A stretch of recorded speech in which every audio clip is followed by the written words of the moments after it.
아이가 네 하며 태어납니다. 겨우 트인 이후에도 말보다 혼자 생각에 잠겨 뻥 때리는 것을 좋아했습니다. 그래도 생각하는 수준만큼은 남달랐습니다. 5살 무렵 생일 선물로 받은 나침반을 바라보며 아이는 생각했습니다. 왜 나침반 바늘은 항상 같은 방향을 가리킬까? 보이지 않는 힘이 나침반 바늘을 붙잡는 게 분명하구나. 과학자의 싹이 막 멈춘 순간이었습니다. 하지만 6살에 들어간 가톨릭 학교와 9살에 들어간 미네네 김네지움은 규율이 엄격하고 군대식의 획일적인 교육이 이루어졌습니다. 상상력과 호기심으로 가득했던 아인슈타인은 주입식 수업을 극도로 싫어했습니다. 그래서 성적도 그다지 좋은 편만은 아니었습니다. 학교와 시험이 얼마나 싫었던지 정규 교육에서 호기심이 생긴다면 그것은 일종의 기적이다 라는 명언을 남깁니다. 다행인 건 아인슈타인 그 자신도 상상력을 잃지 않았다는 겁니다. 질풍노도의 사춘기 16세 그는 자신의 인생을 비롯해 인류를 뒤바꿀 엄청난 상상을 합니다. 빛의 속도로 달리면 빛은 어떻게 보일까? 아무리 천재 아인슈타인이라 하더라도 곧바로 답을 내릴 수는 없었습니다. 그 답의 힌트는 취리 연방공과대학에서 맥스웰 전자기학을 배우면서 얻었습니다. 맥스웰은 맥스웰 방정식을 정리하여 빛의 정체를 낱낱이 밝혀내게 되는데요. 그리고 이 맥스웰 방정식에 의하면 빛의 속도는 초속 약 30만 킬로미터로 상수 C로 표기됩니다. 상수라는 것은 일정하다는 뜻입니다. 아무런 기준 없이 정지하던 겁나 빨리 달리던 그 운동 상태에 관계없이 어떤 기준계에서 보더라도 속도가 일정하다는 것이죠. 참 이게 직관적이지 않기도 하고 아인슈타인 입장에서도 곰곰이 생각할수록 신기한 일이었습니다. 아인슈타인은 이때부터 빛에 심취하게 됩니다. 그러니까 16살에 빛에 심취한 겁니다. 대학에 들어간 아인슈타인 사랑에도 눈을 뜹니다. 4살 연상 수학형제였던 밀레바 마리지를 만나 사랑에 빠지게 되고 부모님의 반대에도 불구하고 결혼에 골인하게 됩니다. 가장이 된 아인슈타인은 갓 결혼한 아내와 먹고 사는 문제 현실의 벽에 부딪혔습니다. 대학 졸업 후 과외로 근근히 입에 풀칠을 하다가 절친한 대학 동기인 그로스만의 아버지의 추천을 받아 베른의 특허국 공무원 자리를 얻습니다. 경제적 안정을 찾기 시작한 아인슈타인은 다시 한켠에 고이 접어두었던 세상의 문제들을 고민할 여유를 되찾았습니다. 공무원이 된 아인슈타인은 친구들과 매일 밤마다 최신 물리학이나 철학, 예술 등 다양한 주제를 가지고 열띤 토론을 했습니다. 모임의 이름도 품격 있는 베른 아카데미 올림피아 로지였습니다. 아인슈타인은 이 시기를 자양분 삼아 쑥쑥 자라났습니다. 이런 여러 시기를 지나 아인슈타인은 놀라운 상상을 하게 됩니다. 다시 아인슈타인의 놀라운 사고 실험으로 들어가 보시죠. 우리가 빛의 속도로 움직여도 빛은 항상 약 초속 30만 킬로미터로 달립니다. 정지에 있어도 마찬가지죠. 즉 빛의 속도는 일정하다는 겁니다. 빛의 속도가 일정하다는 것은 무슨 의미일까? 곰곰이 생각하던 아인슈타인은 속도의 정의로 되돌아갑니다. 속도는 거리를 시간으로 나눈 값입니다. 바로 이 지점에서 아인슈타인은 의심했습니다. 혹시 시간과 거리에 대한 상식이 잘못된 거라면? 사실 이게 별것 아닌 것처럼 보이지만 이 생각 자체는 갈릴레이, 뉴턴 등 수많은 과학자들이 쌓아올린 고전역학에 정면 도전하는 어마어마한 상상이었습니다. 고전역학을 창시한 뉴턴은 프린키피아에서 이렇게 말합니다. 시간과 공간은 절대적이다. 어떤 것도 시간과 공간에 영향을 주지 않는다. 시간은 항상 균일하게 흐르고 공간은 항상 같은 상태로 정지해 있다. 그런데 아인슈타인은 변하지 않는 것은 빛의 속도이고 관측자의 운동 상태에 따라 시간과 공간이 상대적으로 달라진다고 생각했습니다. 약 200년 만에 뉴턴의 권위에 도전장을 내민 실로 대단한 생각이었습니다. 아인슈타인은 이 생각들을 정리하여 1905년 움직이는 물체의 전기 동력학에 대하여 라는 논문에서 특수상대성 이론을 처음으로 선보였습니다. 시간과 공간이 분리되지 않고 4차원 시공간이 존재하며 절대 시간과 절대 공간은 없다는 내용인데요. 자세한 이야기는 기급과학 영상 참고 부탁해요. 아무튼 아인슈타인의 특수상대성 이론은 신선하고 파격적이었습니다. 이 특수상대성 이론을 담은 논문을 읽은 물리학의 거장 플랑크는 논문이 이해하기가 어려운데 더 자세히 설명해 주시겠습니까? 라며 편지를 보냅니다. 플랑크가 젊은 듣보잡 과학자에게 편지를 보냈다는 소식이 알려지면서 아인슈타인의 이름이 과학자들 사이에서 조금씩 알려지기 시작했습니다. 1905년은 특수상대성 이론을 설명한 논문 이외에도 아인슈타인의 엄청난 논문들이 쏟아진 기적의 해입니다. 3월에는 빛의 광전 효과를 설명한 논문이, 5월에는 브라운 운동을 설명한 논문이, 6월에는 특수상대성 이론을 설명한 논문, 그리고 9월에는 질량과 에너지 등가 원리를 밝힌 논문을 발표합니다. 아인슈타인은 이렇게 남들이 평생에 걸쳐 하나 쓰기도 힘든 주옥같은 논문들을 1905년에 한 해에 몰아서 내뿜어버렸습니다. 이렇게 1905년 발행한 논문만 25편? 한 달에 영상 2개 만들기도 힘든데 아인슈타인은 거의 마이클 조던, 메시, 페이커, 봉준호, 스티브 잡스의 최전성기 시즌보다 더한 업적들을 한 해에 모아 놓은 것이죠. 역시 아인슈타인!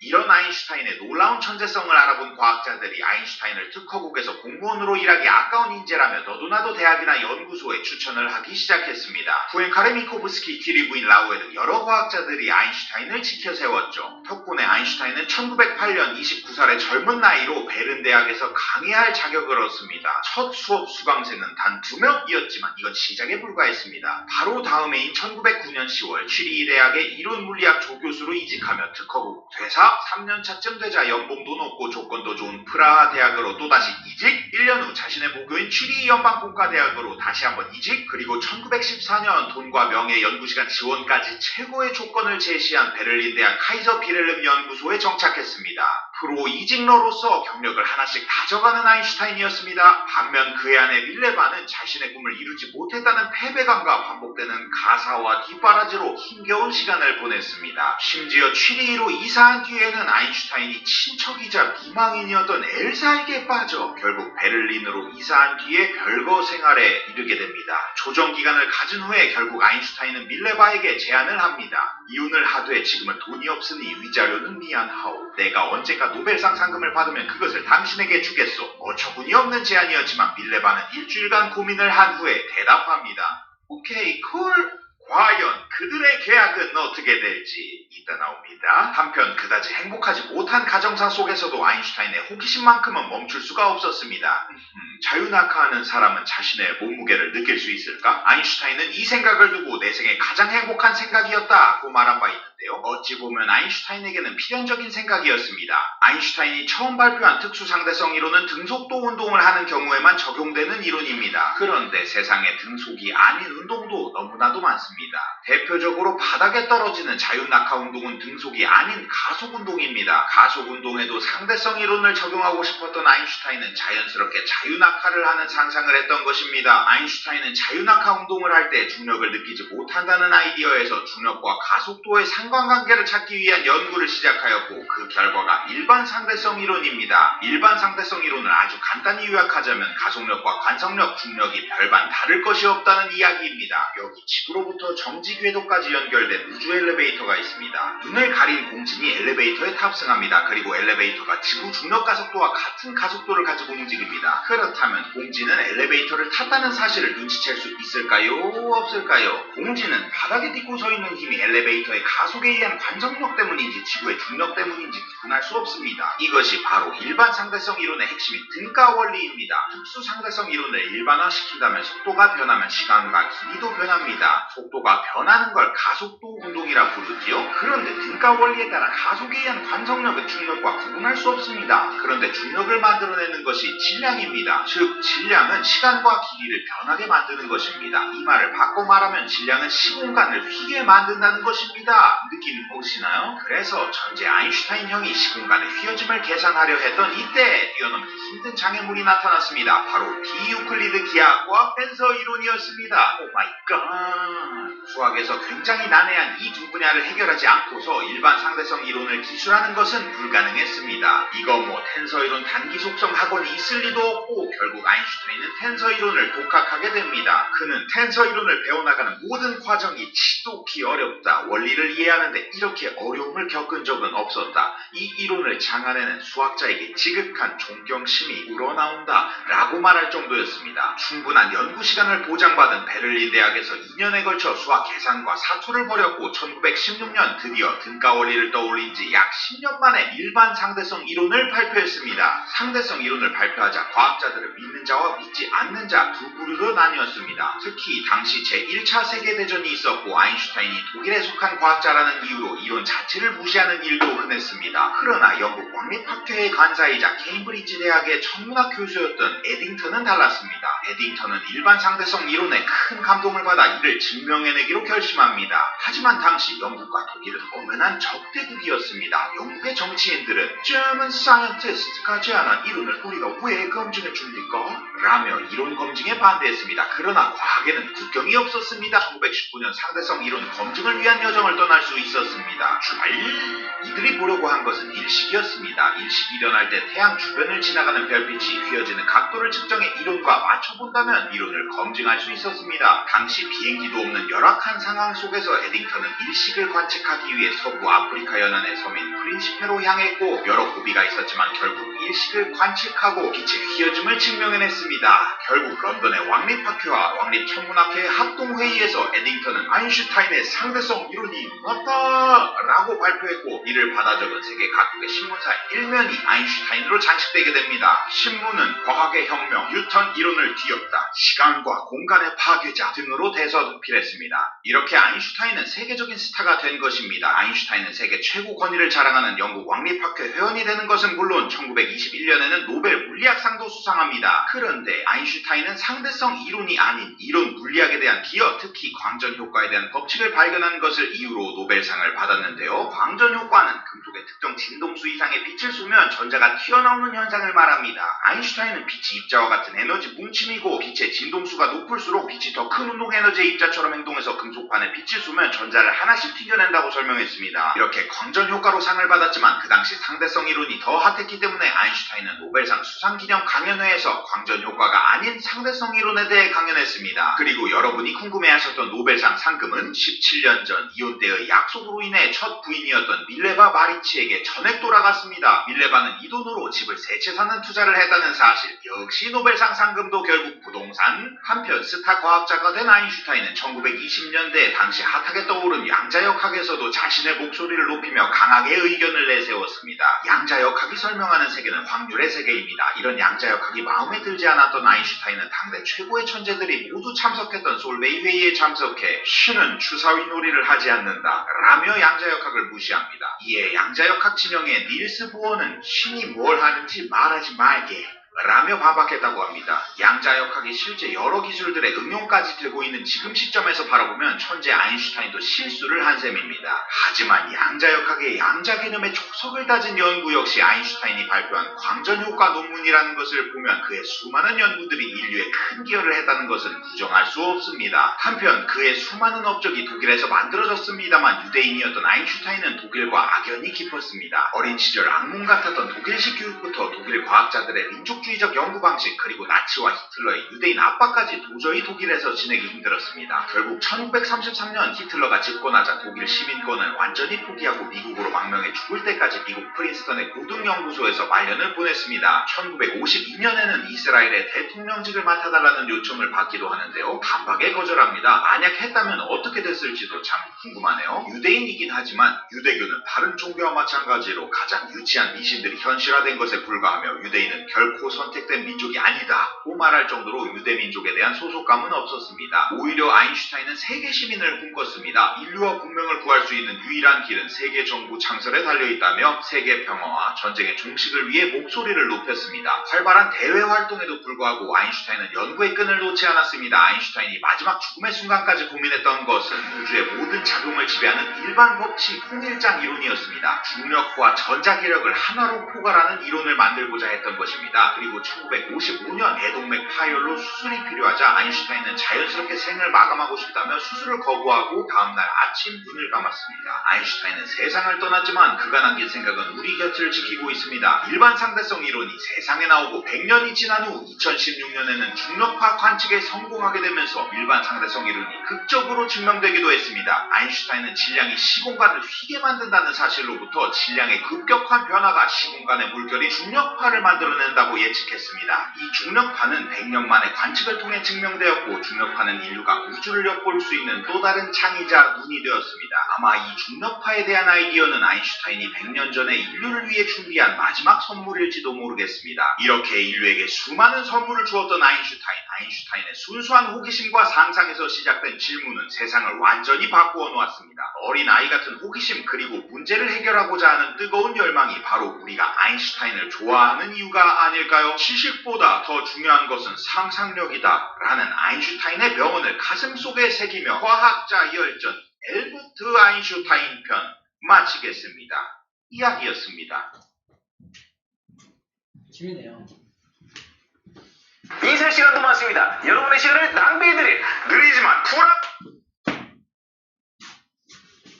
상당히 흥미롭네요. 오늘 처음 보거든요, 사실. 네, 영상들 중에서 가장 잘 만들었을 것 같았는데 진짜 그러네요. 잘 만들었네요. 몇 번 웃었어 뒤에서. 특히 말년 봤어요? 말년 모양 입에 풀칠하고 그런 거 있었어요. 재밌게 잘 만든 것 같고. 지금을 우리는 무슨 시대라고 말하냐면 아인슈타인의 시대라고 말을 해요. 아인슈타인 시대라고 말을 합니다. 아인슈타인이 100년 전에 이제 만들어 놓은 이론적 바탕 아래서 지금 우리가 과학적 업적을 쌓아나가고 있다라고 생각하면 돼요. 물론 양자역학은 조금 다른 개념이긴 해요. 우리 1학년 때 배웠지만 아인슈타인이 틀린 게 되게 여러 가지가 있기도 해요. 아인슈타인이 틀린 게 양자역학을 부정하기도 했지만 그 전에 또 뭘 잘못 얘기했었어? 기억나? 우주는 팽창하지 않는다. 정지에 있다라고 말했던 것도 아인슈타인이었어요. 그죠? 정지에 있다. 어디를 가서 팽창하냐, 그죠? 그런 것도 이제 아인슈타인이 했던 것 중에 하나입니다. 아인슈타인이 밝은 면만 이제 얘기하고 있지만, 그렇지 못한 사생활적인 부분들에 대한 논란도 되게 많아요. 사생활적인 내용들도 아까 잠깐 나왔었는데, 사생활적인 내용들이나 틀렸던 이론들도 많이 있습니다. 쌤이 물리 법칙 설명하면서 가끔 그러죠. 우리가 아인슈타인이 아니야, 물리학자가 아니야, 이게 왜 그런지 사색하지 마, 고민하지 마 라고 말하잖아. 나중에 합시다. 그런 것들은 시간이 굉장히 오래 걸리는 작업이에요. 그죠? 우리 그걸 사색하고 있는 순간부터 우리의 시간을 거기다 뺏기게 될 정도로 굉장히 매력적입니다.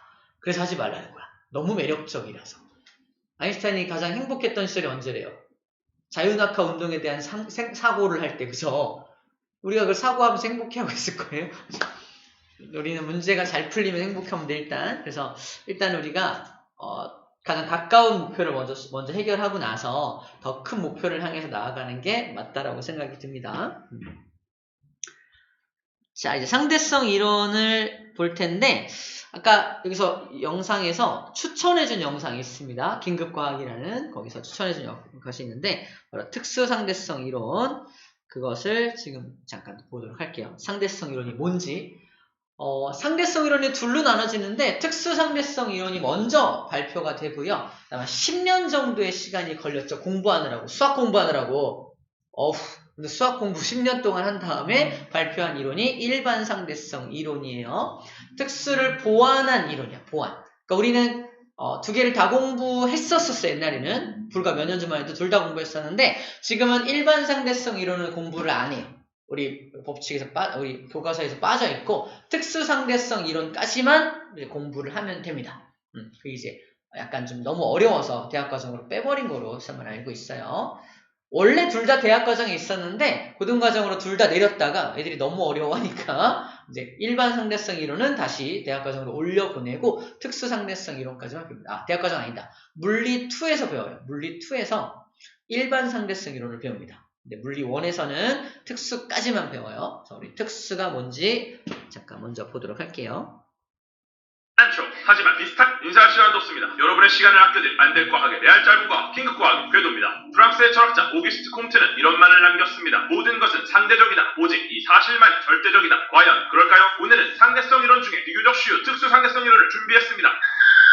2007년에 개봉한 극장용 애니메이션 시간을 달리는 소녀의 주인공은 열심히 뛰어서 과거로 돌아갑니다. 물론 현실에서도 시간의 흐름을 반대 방향으로 돌릴 수 있을지 확신은 없지만 적어도 달리는 속력으로 인해 시간이 느리게 흐를 수는 있죠. 이게 바로 특수 상대성 이론입니다. 상대성 이론이라고 하면 모두가 아인슈타인을 떠올리지만 실제로 아인슈타인이 상대성 이론에 도달하기까지 수많은 과학자들의 노력이 있었죠. 차근차근 가보겠습니다. 종교 재판까지 받았지만 그래도 지구가 돈다고 믿었던 갈릴레오는 고민이 있었습니다. 만약 지구가 빠르게 돌고 있다면 왜 우리는 지구가 도는 걸 느끼지 못할까? 혹시 우리가 지구 위에 올라타서 함께 운동하고 있기 때문은 아닐까? 마치 빠르게 항해하는 배 위에서 떨어뜨린 동전도 배가 움직이는 것을 느끼지 못하고 똑바로 떨어지는 것처럼 말이죠. 당시 갈릴레오는 놀랍게도 모든 운동은 상대적이라는 것을 알아냅니다. 동전과 배와 동전은 각각 서로를 관측하기 때문에 동전을 떨어뜨리는 것만으로는 배가 정지해 있는지 아니면 움직이는지 알 수 없다는 것이죠. 이처럼 정지한 상태와 운동하는 상태의 구분은 어렵습니다. 무언가 절대적으로 멈추어 있거나 움직인다는 말은 의미가 없고 어떤 기준에 대한 상대적인 운동만 관성좌표계에서는 의미가 있습니다. 관성좌표계 역시 그냥 넘어갈 수 없으니 간단히 알아보겠습니다. 우선 좌표계는 물리적 현상이 일어나는 틀입니다. 예를 들어 어장 관리하는 사람이 있을 때 어장이 바로 좌표계이며 관리당하는 물고기들은 어장의 특성에 따라 행동하죠. 관성이라는 것은 지금 상태를 유지하려는 성질로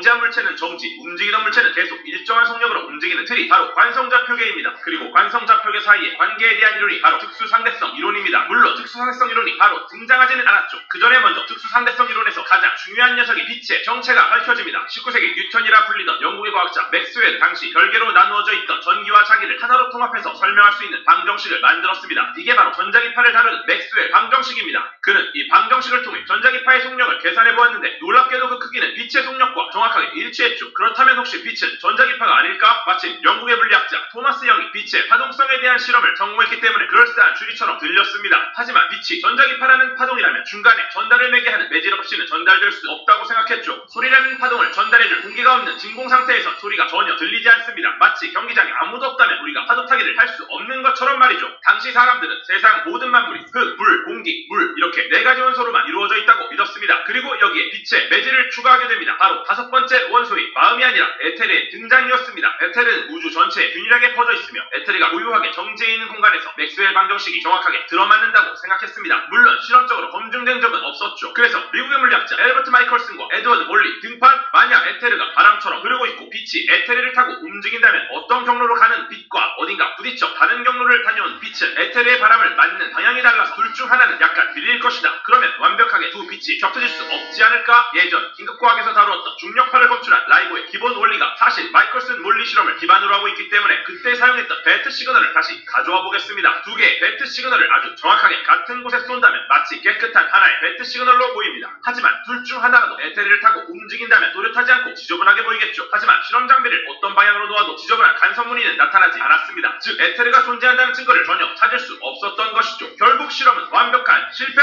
특수상대성 이론은 에테르를 찾기 위한 실험이 없었다면 나오지 못했을지도 모릅니다. 결국 마이컬슨 몰리 실험은 역사상 가장 위대하게 실패한 실험이 되었습니다. 실패했기 때문에 더 중요한 일을 해냈던 것이죠. 에테르는 없었습니다. 하지만 다시 문제가 생겼죠. 맥스웰 방정식이었습니다. 맥스웰 방정식을 통해 계산한 빛은 갈릴레오의 상대적인 운동을 따르지 않았죠. 갈릴레오는 분명히 운동에는 기준이 있다고 했으며 절대적인 속력은 없다고 단정지었습니다. 하지만 에테르뿐만 아니라 심지어 기준도 아무것도 없는 상태에서 계산한 빛의 속력은 항상 일정한 상수였죠. 아주 오랫동안 진리라고 믿어오던 자연법칙에 위배되는 것이었습니다. 끝까지 에테르를 포기하지 못했던 일부 과학자들은 맥스웰 방정식을 상황에 따라 적당히 바꾸거나 에테르 고유의 기괴한 특성을 만들어내면서 정신승리를 하기 시작했습니다. 그때 돌파구를 찾아낸 것이 바로 아인슈타인. 모든 광성계에서 동일한 물리법칙이 적용되어야 한다고 믿었던 그는 전자기파의 특성을 설명하는 맥스웰 방정식이 상황에 따라 바뀌는 건 도저히 아니라고 생각했습니다. 맥스웰 방정식은 언제 어디서나 동일하다. 그렇다면 방정식으로 계산한 빛의 속력 역시 그렇지 않을까? 드디어 1905년 움직이는 물체의 전기 동력학에 대하여 라는 제목으로 특수상대성 이론에 대한 논문을 발표합니다. 당시 아인슈타인의 나이는 26세. 재미있는 건 특수상대성 이론은 이름만 들어서는 매우 상대적인 이론 같지만 어떻게 보면 하나의 절대적인 가정을 완벽하게 지켜내기 위해 그것을 제외한 모든 것을 지극히 상대적으로 바꿔버리는 이론이라는 것입니다. 그 절대적인 가정은 바로 빛의 속도. 누가 어디서 관측하든지 상관없이 빛은 늘 일정한 속력을 갖는다. 이를 위해 시간과 공간마저 마음대로 바꿔버리는 것이 바로 상대성 이론입니다. 고전역학에서 시간과 공간은 절대적인 것이었습니다. 뉴턴의 운동법칙은 절대적인 시간 속에서 공간을 누볐죠. 그렇기 때문에 이걸 건드리는 것은 과학자들에겐 일종의 금기였습니다. 네덜란드의 물리학자 로렌츠 역시 마찬가지였죠. 마이컬슨과 몰리가 결국 에테르를 찾는 데 실패하자 그는 물체가 에테르 속에서 운동할 때 길이가 줄어든다고 주장했습니다. 그리고 이 가정을 통해 로렌츠 변환이라는 새로운 좌표 변환 방법을 만들었습니다. 맥스웰 방정식이 변하지 않고 잘 맞는 방법이었죠. 하지만 에테르에 너무 집착한 나머지 특수 상대성 이론까지 나아가지는 못했습니다. 밀레니엄 난제로 유명한 포엔카레는 로렌츠 변환을 확장해서 해석했죠. 고전역학이 근본적으로 바뀌어야 한다고 생각했습니다. 하지만 역시 에테르를 믿었고 시간과 공간이 얽혀있다는 의미를 찾아내지 못했죠. 아인슈타인은 훨씬 과감했습니다. 변화 외에 불변하는 것은 없다던 그리스의 철학자 헤라클레이토스의 말처럼 시간과 공간은 사실 인간이 이해할 수 있게 만들어진 편리한 개념이며 절대적인 우주의 본질은 아니라고 생각했죠. 오히려 빛의 속도야말로 우주에 존재한 보편적인 질서다. 그리고 우리는 신이 만든 이 불변의 언어를 이해하기 위해 시간과 공간이라는 번역을 거쳐야 하는 것이다. 아인슈타인은 빛의 속도를 최초로 번역한 역자이며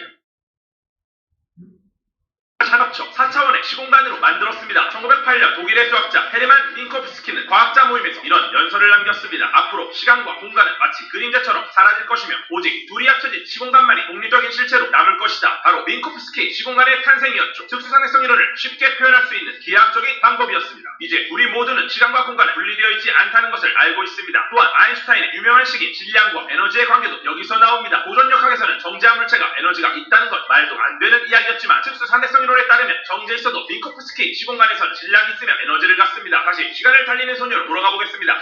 주인공인 소녀는 빨리 달려서 시간을 느리게 만드는 티어로이며 사실상 이건 특수상대성 이론을 최초로 접목한 애니메이션이죠. 소녀가 빨리 달린다면 소녀에게 세상은 어떻게 보일까를 설명하기 때문입니다. 시간을 달리는 소녀가 아니라 시공간을 달리며 세상을 관측하는 소녀의 이야기, 오늘 이걸 해결해볼 계획입니다. 그 계획이 다 있구나. 특수 상대성 이론의 핵심은 시공간이 관측자에 따라 상대적이라는 것입니다. 달리는 소녀와 멈추어 있는 소년이 빛을 이용해서 각자 시간을 재고 있다고 가정해봅시다. 편의상 여기서는 빛의 속도를 초속 1m라고 하죠. 소년은 한쪽 손에서 다른 쪽 손으로 빛을 쏘아봅니다. 빛을 정확하게 1m의 거리를 지나 반대쪽 손에 도착했고 그때까지 걸린 시간은 1초. 여기까지는 문제가 없죠. 이번에 멈추어 있는 소년이 소녀가 쏘는 빛을 보는데 소녀가 빠르게 달리고 있기 때문에 빛은 1m가 아니라 더 긴 거리를 이동하게 됩니다. 빛이 이동한 거리를 시간으로 나누면 속력이 나오는데 빛의 속력은 늘 일정하기 때문에 소년이 잰 시간은 1초보다 길어지게 되죠. 시간, 간격이 팽창한 것입니다. 소년이 10숟가락을 먹을 동안 소년은 한 숟가락밖에 드지 못하니 정제한 소년이 볼 때 달리는 소녀의 시간은 느려져 슬로 모션처럼 보이죠. 거짓말 같지만 실제 실험으로 증명이 되었습니다. 1971년 물리학자 조지 파펠과 리처드 키팅은 매우 정밀한 시계 3개를 준비해서 하나는 공항에 나머지 2개는 비행기에 싣고 서로 반대 방향으로 지구를 돌았죠. 그 결과 각 시계의 시간은 달랐습니다. 특수 상대성 이론 때문에 일어나는 시간 지연에 대한 가장 유명한 이야기는 쌍둥이 역설이 있습니다. 간단히 설명드리겠습니다. 거의 동시에 태어난 쌍둥이가 있습니다. 언니는 매우 빠른 우주선을 타고 지구를 떠나고 동생은 지구에서 언니를 바라봅니다. 20년 후 언니가 지구로 돌아왔을 때 누가 더 나이가 많을까요? 특수 상대성 이론에 의하면 정제한 동생이 볼 때 언니의 시간은 느리게 갑니다. 하지만 운동은 상대적이라 우주선을 타고 있는 언니 입장에서는 동생이 매우 빠르게 멀어지고 있죠. 그렇다면 언니에게는 동생의 시간이, 동생에게 언니의 시간이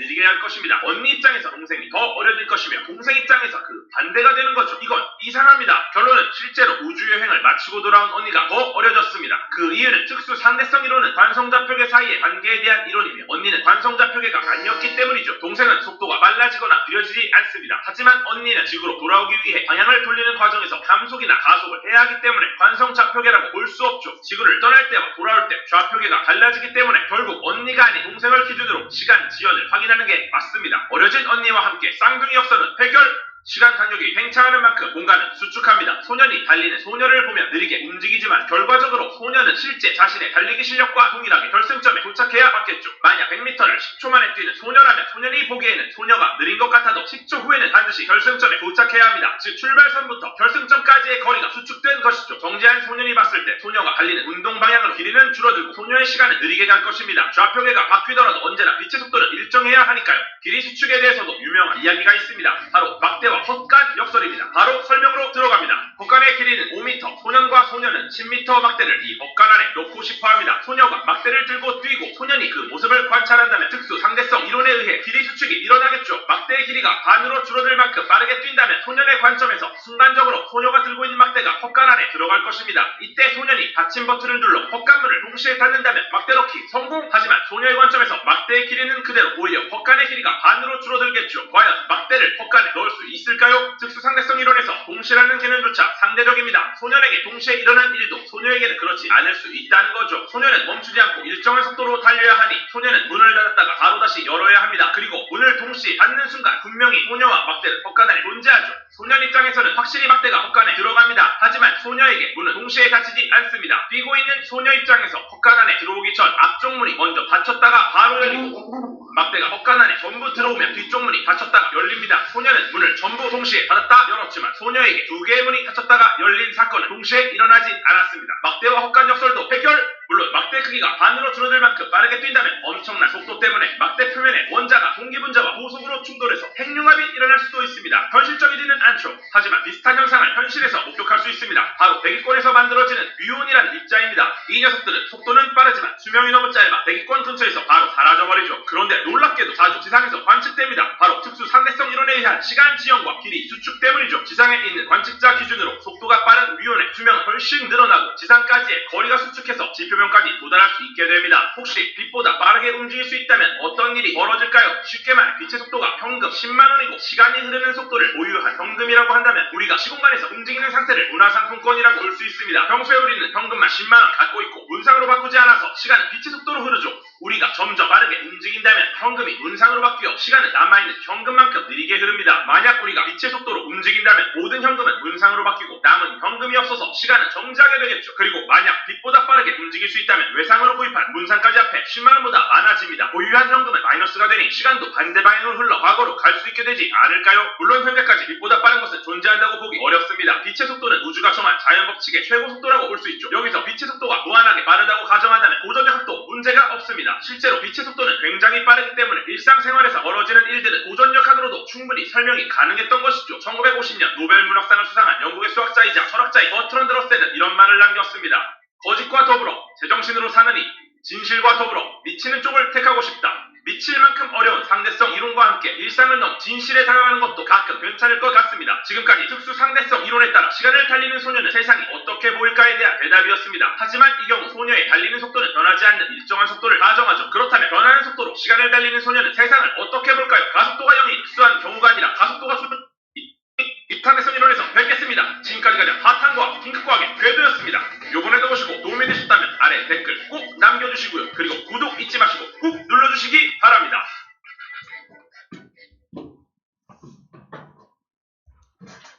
인사 시간 남았습니다. 여러분. 쌤은 좀 어려웠어요. 오히려 우리 책에 나온 것보다 훨씬 어렵게 설명이 좀 되어 있어요. 헛간 얘기 나오고 거기서부터 이해가 안 되기 시작했죠. 그죠? 문이 왜 열리고 닫히죠? 그죠? 그것들도 이제 이론을 통해서 상대성 이론을 쌤한테 설명을 들으면은 아 그렇게 될 수 있겠구나. 쌍둥이 역설도 이제 해결을 하는 방법에 대해서 알려줄 겁니다. 중요한 건 어떤 걸 먼저 깨야 되느냐 이것만 하나만 하면 돼. 오늘 이것만 하면 돼. 시간하고 공간은 절대적이지 않다. 사실이다. 믿어라. 믿어라. 쌤이 1살 먹을 때 여러분들 1살 먹죠? 하지만 어떤 특수한 경우에서는 쌤이 1살 먹을 때 여러분들 2살 먹을 수도 있습니다. 어떤 특수한 경우. 특수한 경우에 시간과 공간이 다르게 움직일 수 있다는 게 특수상대성 이론이다. 라는 겁니다. 어떤 경우가 그러냐면은 쌤이 우주여행을 하고 돌아오면 돼요. 굉장히 빠른 속도로 우주여행을 와 하고 돌아오면은 쌤이 1년 동안 우주여행을 하고 돌아오면 쌤은 1살 먹을 거 아니야? 근데 여러분들은 2살 먹어 있는 거야. 그런 거. 그게 실제로 가능하다. 그러니까 영상에 잠깐 나왔는데 각 비행기에다가 시계를 실어 다이소에서 시계 3개를 산 다음에 하나 우리 집에 놔두고 하나는 한쪽 비행기 A 비행기 하나는 B 비행기에 태우고 이제 지구를 이렇게 거꾸로 돌고 와서 다시 만난 거지. 그랬더니 이 3개의 시계가 다 다르게 가고 있는 걸 실제로 관측하게 됩니다. 이게 상대성 이론이 맞다라는 어떤 결정적인 증거이기도 해요. 우리는 뭘 먼저 깔면 돼? 다시 말하지만 시간과 공간은 바뀔 수 있다. 왜 바뀌는지 굉장히 궁금하잖아. 그죠? 그걸 쌤이 증명해 줄 거예요. 이러니까 다를 수밖에 없어. 시간은 절대적이지 않아를 증명해 줄 거예요. 머릿속에 그 증명이 이해가 되면 받아들이면 됩니다. 그렇죠? 지금은 세뇌를 한 거야 내가. 그렇다고 세뇌한 거고 다음 시간에 이제 증명을 해주면 받아들여주면 됩니다. 알겠죠? 세뇌 잘 받고 갑시다. 고생했고요. 오늘 수업 여기서 마칠게요. 수고했습니다.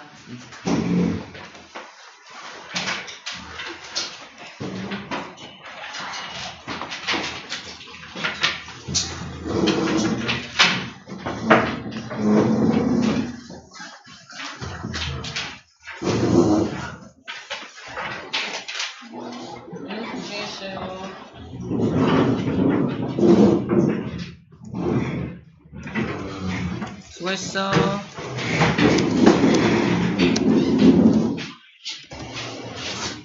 고생했어요. 수고했어.